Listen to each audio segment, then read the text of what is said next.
बिंदु Tiwari, associate professor, SD government college Beawar. आज हम पढ़ेंगे विवेकानंद के धर्म के संबंध में क्या विचार थे। पिछले वीडियो में मैंने विवेकानंद के जो सामाजिक विचार थे उनके बारे में, उनके परिश्रम और साहस के बारे में, विवेकानंद के दार्शनिक विचार क्या थे इनके बारे में जानकारी दी थी। अब हम पढ़ते हैं आज कि समाज में जो धर्म का स्थान था उसके बारे में विवेकानंद जी क्या कहते हैं। देखिए, विवेकानंद जी का जो धर्म था उसका अर्थ ईश्वर की सर्वव्यापकता था। वो उसका जो स्वरूप था वो निराकार भी था और साकार भी था। तात्पर्य ये है कि आप ईश्वर को मूर्ति के रूप में भी पूज सकते हैं और आप ईश्वर को ऐसे ही प्रकृति में बैठकर भी उसकी पूजा कर सकते हैं, क्योंकि जब वो ये कह रहे हैं कि ईश्वर सर्वव्यापक है तो वो हर जगह विद्यमान है। उनका जो ईश्वर था वो सब धर्मों में विद्यमान था। वो सब धर्मों की एकता का आदर करते थे। उनका सब मनुष्य की समानता में विश्वास था, भाईचारे में विश्वास था, निष्काम कर्म में विश्वास था। तो वो धर्म का जो स्वरूप था उसके व्यापक स्वरूप में उनका विश्वास था। वो रूढ़िवादियों को, परंपराओं को नहीं मानते थे। स्वामी जी का कहना ये था कि धर्म जो है वो समाज की रीढ़ की हड्डी है। किसी समाज में धर्म नहीं है तो आप ये मानिए कि उसमें रीढ़ की हड्डी नहीं है। तो जैसे व्यक्ति बिना रीढ़ की हड्डी के सीधा खड़ा नहीं हो सकता, चल फिर नहीं सकता है, तो उसी तरह वो समाज भी अपनी उन्नति नहीं कर सकता है, क्योंकि धर्म जो है वो सभी अविद्या का नाशक है। आप अगर धर्म से मर्यादित हैं तो आपका जो नैतिकता है वो आपकी बहुत उच्च है, आपके विचार उच्च है।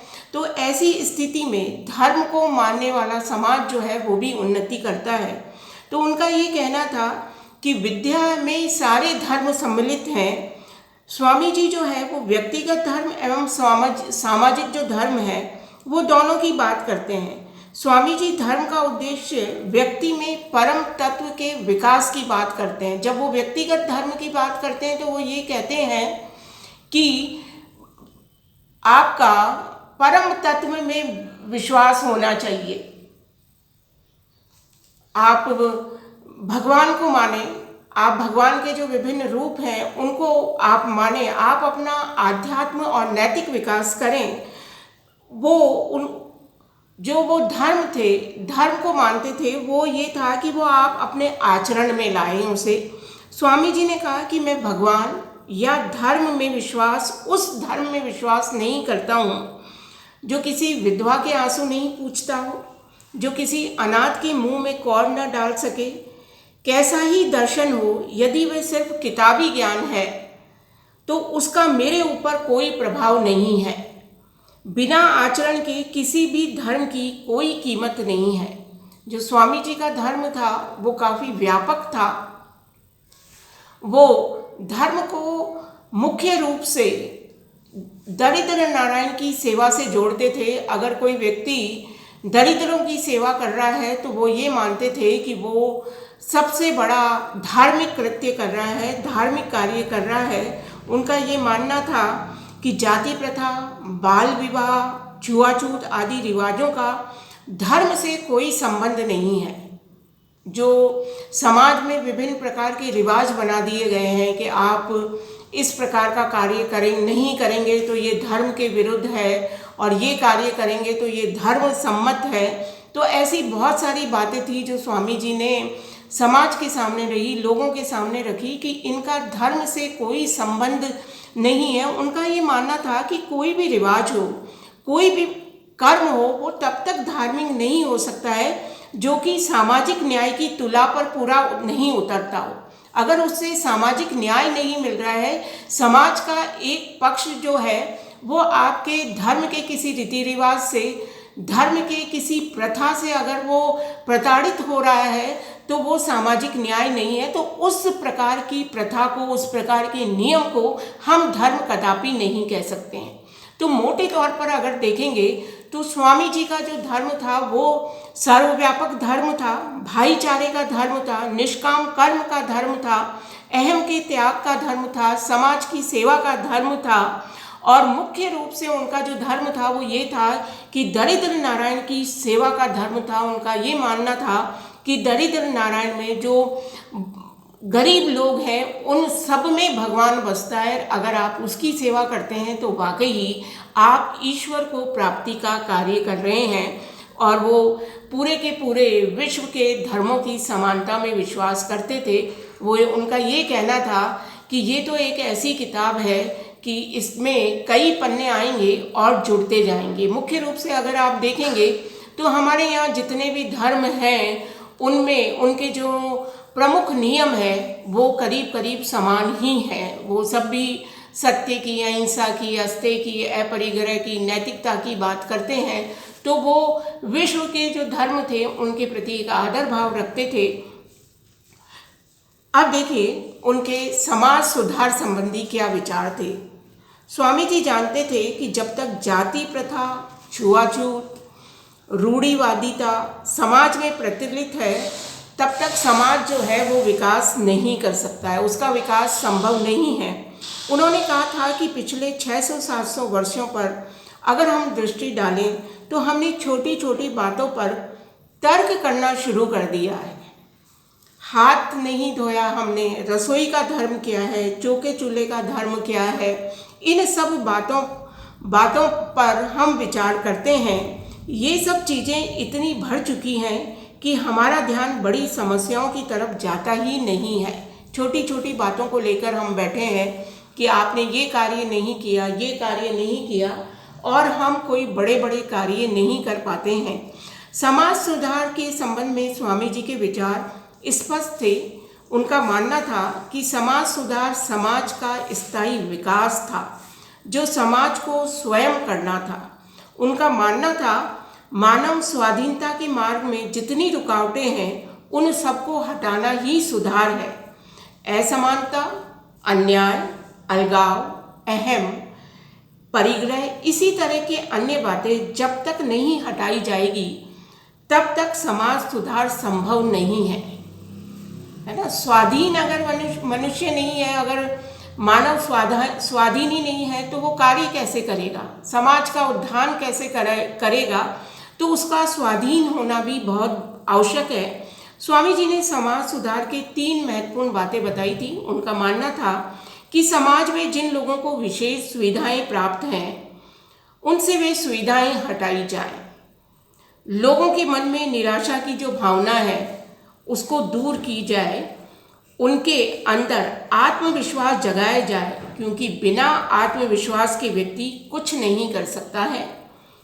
तीसरी जो मुख्य बात उन्होंने कही कि समाज सुधार के नाम पर ऐसा कार्य नहीं किया जाए जिससे किसी एक वर्ग को फायदा हो।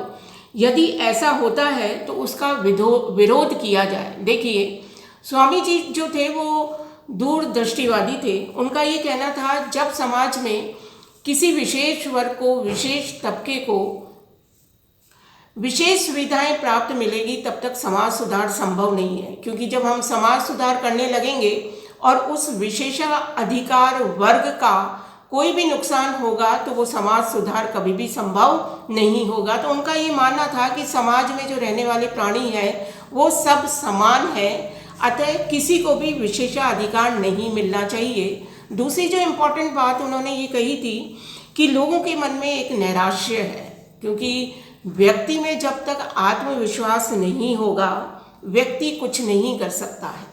क्योंकि व्यक्ति में ही ये भाव आएगा कि उसे अपने ही पैरों पे खड़े होना है, उसे स्वाधीन होना है, उसे अपना विकास करना है, तभी वो कर पाएगा। व्यक्ति उसे सिर्फ मार्ग बता सकते हैं, उसके लिए प्रयास उसे स्वयं करना होगा और उसके लिए उसकी आत्मशक्ति और आत्मविश्वास का होना बहुत जरूरी है।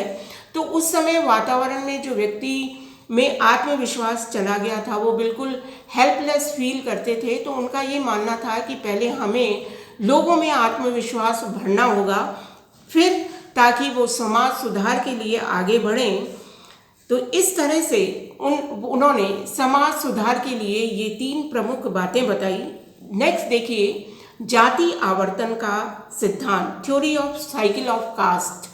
उनका ये मानना था कि प्राचीन भारत में जाति व्यवस्था नहीं थी, वर्ण व्यवस्था थी। स्वामी जी का मानना है कि मानव मानव के मध्य जो असमानता है उसका इससे अच्छा हल, वर्ण व्यवस्था से अच्छा हल कोई भी नहीं हो सकता है, क्योंकि वर्ण व्यवस्था की सहायता से दुर्बल व्यक्तियों की सहायता की जा रही थी। वर्ण व्यवस्था एक ऐसी व्यवस्था थी जिसमें दुर्बल की सहायता का मार्ग था, न कि शक्तिशाली व्यक्तियों की। हिंदू वर्ण व्यवस्था समाज को समाजवादी रूप देने के लिए थी, किसी शक्तिशाली वर्ग की स्थापना के लिए नहीं थी, बल्कि समाजवादी, जो हम समाजवाद की बात आज करते हैं, तो वो वर्ण व्यवस्था भी समाजवादी रूप ही था, जिसमें शक्तिशाली वर्ग जो कमज़ोर वर्ग था उसको प्रोटेक्ट करता था, न कि शक्तिशाली वर्ग कमज़ोर वर्ग पे किसी प्रकार का कोई अत्याचार करता था। तो जो वर्ण व्यवस्था थी वो एक समाजवादी व्यवस्था थी। व्यक्ति के ऊपर न केवल समाज का प्रभाव रहता था, बल्कि वह कोई ऐसा कार्य नहीं करता था जिसे समाज पसंद नहीं करे। वर्ण व्यवस्था में देखिए, सर्वोच्च दर्जा ब्राह्मण का मिला था। ब्राह्मण न शक्ति का प्रतीक था, न धन का प्रतीक था, और ना ही सत्ता का प्रतीक था। देखिए, ब्राह्मण इन तीनों से अलग था। ब्राह्मणों को जो सर्वोच्च पद दिया गया था वो उनके पास ना सत्ता थी, क्योंकि वो राजकार्य में नहीं थे, ना वो वैश्य थे, व्यापारी थे, कि ना उनके पास धन था। तो वो शक्ति के भी प्रतीक नहीं थे, सत्ता के भी प्रतीक नहीं थे, बल्कि वो बुद्धि के प्रतीक थे। वो बुद्धि जिसका मार्गदर्शन आध्यात्मिक तत्व करता था, उसे समाज के लिए त्याग करना और उसे विकास की ओर ले जाना उसका ब्राह्मण का प्रमुख दायित्व था। सामाजिक विकास के चक्र में फंसकर वर्ण व्यवस्था का स्वरूप बदल गया और उस व्यवस्था ने जाति व्यवस्था का रूप ले लिया, जिसमें कई बुराइयां आ गई। स्वामी जी का मानना था कि जाति व्यवस्था प्राकृतिक है। चतुर्वर्णी की सृष्टि गुण कर्म स्वभाव के आधार पर भगवान ने स्वयं ही उसकी रचना करी है। स्वधर्मे निधनम श्रेय परमो धर्मे भयावह। गीता में ये कहकर स्वधर्म के पालन करने की बात कही है। समाज में एक व्यक्ति एक कार्य कर रहा है, दूसरा व्यक्ति दूसरा कार्य कर रहा है, उसमें ऊंच नीच की भावना के बिना ही ये कार्य उसे करना था, और यही वर्ण व्यवस्था का आदर्श था। किंतु समाज में असमानता ने प्रविष्ट कर लिया और यहीं से वर्ण व्यवस्था का अधःपतन हो गया।